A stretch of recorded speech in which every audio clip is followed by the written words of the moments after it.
ఈరోజు సాక్షిలో ఒక సంచలన కథనం కనిపించింది. భారతి సిమెంట్ యొక్క ఉత్పత్తినే ఆపేసే కుట్ర జరుగుతూ ఉంది అని. కమలాపురం మండలంలో ఉన్నటువంటి భారతి సిమెంట్ నిర్వహిస్తున్న లైమ్‌స్టోన్ మైనింగ్ ఏదైతే ఉంటదో, ఆ మైనింగ్ లోపలికి టీడీపీ వాళ్ళు జొరబడి అక్కడ కార్యకలాపాలు జరగనీయకుండా అడ్డుకుంటున్నారు అని. మైనింగ్ వాహనాలను బయటకు రానియకుండా ట్రాక్టర్లు మరికొన్ని వాహనాలు అడ్డబెట్టి అడ్డగిస్తూ ఉన్నారు అని. ఇదంతా కూడా ఉత్పత్తి ఆపేసే కుట్రలో భాగంగానే జరుగుతూ ఉంది అని. ఒక 2 రోజులు ఇలా అడ్డుకున్నారు అని అంటే మైనింగ్ నిలిచిపోతే ఉత్పత్తి ఆగిపోతుంది. ప్రత్యక్షంగా 3,000 మంది, పరోక్షంగా 12,000 మంది, ఓవరాల్గా 15,000 మంది జీవనోపాధి మీద డైరెక్ట్గా దెబ్బ పడుతుంది. 3,000 కోట్లు పన్నులు చెల్లించే ఒక పరిశ్రమకు ఏంటి అడ్డంకులు? అండ్ ఇక్కడ ఇంకో ట్విస్ట్ ఏంటంటే ఈ అంశం మీద అధికారులకు మేము ఫిర్యాదు చేశాం భారతీ సిమెంట్స్, అయినా కూడా వాళ్ళు స్పందించడం లేదు. ఇంత దారుణమైనటువంటి కుట్రలేంటి? జగన్మోహన్ రెడ్డి గారు ముఖ్యమంత్రిగా ఉన్నప్పుడు హెరిటేజ్ని ఈ విధంగానే వేధించి ఉంటే వాళ్ళు వ్యాపార కార్యకలాపాలు నిర్వహించుకునే వాళ్ళ అని ఆ కథనం రాసుకుంటూ వచ్చారు.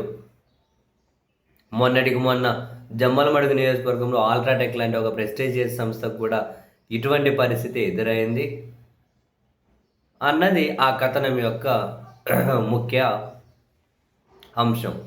ఆశ్చర్యం అనిపించింది. పరిశ్రమల మీద కూడా ఈ విధమైనటువంటి కక్ష సాధింపులకు పాల్పడతారా? ఇది క్షేత్రస్థాయిలో ఏదైనా కనుక కొందరి ప్రయత్నమా, లేకుంటే పై స్థాయి నుంచి ఏమైనా తెలిసే జరుగుతుందా?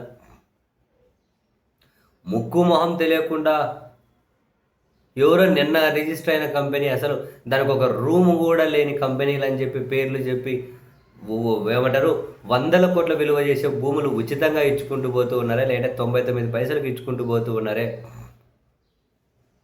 ఏమనంటే ఇంతమందికి ఉపాధి, అంతమందికి ఉపాధి అంటున్నారు. అవి ఎప్పుడు వస్తాయో లేదో కూడా తెలియదే. మరి ఇట్లా భారతీయ సిమెంట్స్ లాంటి సంస్థలు ఇంత పెద్ద కంపెనీలకు ఈ విధమైన అడ్డంకులు ఏంటి? మైనింగ్లో కార్యకర్తలు జొరబడేస్తారా? వాహనాలకు వెహికల్ అడ్డపెట్టేస్తారా? వాళ్ళ అధికారులకు ఫిర్యాదు కూడా చేశామంటూ ఉన్నారు. This is not at all fair. ఇప్పటికే ఆంధ్రప్రదేశ్కి వచ్చినటువంటి కొన్ని పెద్ద పెద్ద కంపెనీలు కూడా ఎందుకు ధరలు వెళ్ళిపోతున్నాయో తెలియట్లేదు. ఇన్వెస్ట్మెంట్ ఫ్రెండ్లీ ఇండెక్స్లో ఫస్ట్ ప్లేస్ నుంచి ఆంధ్రప్రదేశ్ 8వ స్థానానికి పడిపోయింది. మళ్ళీ ఇప్పుడు రాజకీయ కక్ష, రాజకీయాలను దాటుకొని వ్యాపారాల వరకు వెళ్తే ఎవ్వరూ ఆంధ్రప్రదేశ్లో పైపెచ్చు భారతీయ సిమెంట్స్లో వికాట్ అనే ఒక కంపెనీ ఒక ఇన్వెస్ట్మెంట్స్ ఉన్నాయి. అది ఒక అంతర్జాతీయ కంపెనీ. తర్వాత ఆంధ్రప్రదేశ్లో ఎవరు కూడా ప్రశాంతంగా వ్యాపారాలు చేసుకోరు. అధికారంలో ఉన్న వాళ్ళు కూడా పెట్టుబడులు పెట్టరు. సరే మళ్ళీ అధికారం పోతే ఏమవుతాయో ఇవని. ఏ వ్యాపారవేత్త పెట్టుబడులు పెట్టే ముందుకు రారు. ఎందుకు ఇవన్నీ? ఇటువంటివి అసలు ఏమాత్రము కూడా క్షమార్హం కానే కాదు. ఇలా ఇలా ఇలా ఇలా అడ్డుకోవడం ఏంటి, జొరబడడం ఏంటి? దేనికైనా కానీ ఒక హద్దు ఉంటుంది. దాన్ని ఎవరు కూడా దాటిపోకూడదు.